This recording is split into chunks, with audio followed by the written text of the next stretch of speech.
Hi and welcome back to Modular Hippo, the channel where I'm building a 36-foot aluminium sailboat from scratch. In this episode I'm looking at the different components and design of how I want to attach my Perspex windows to the hard dodger. So I'm going for 12mm Perspex windows.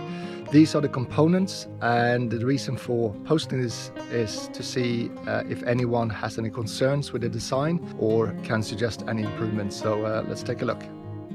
This is the side view of the QCAD drawing that I've done, and it is first the window itself, which is 12mm Perspex, and it also have an 8.5mm opening in each of the corners. And the second part of the three is the 6mm recess spacer backplate. So this is just to make sure that I get enough recess as and when I put on the actual recess master backplate.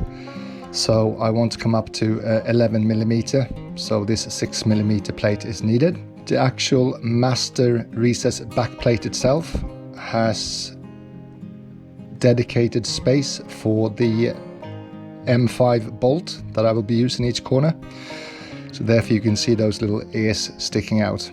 So all in all, when in place, it will look like something like this.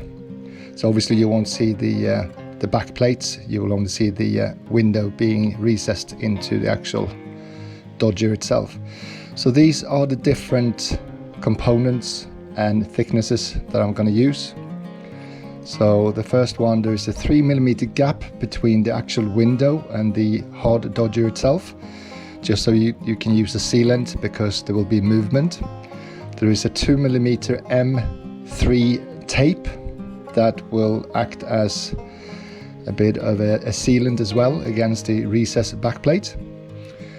And there is also a 3mm difference between the window and the dodger itself, so the window will stick out 3mm, so that when you apply the sealant you get an angle there to make sure there's no water.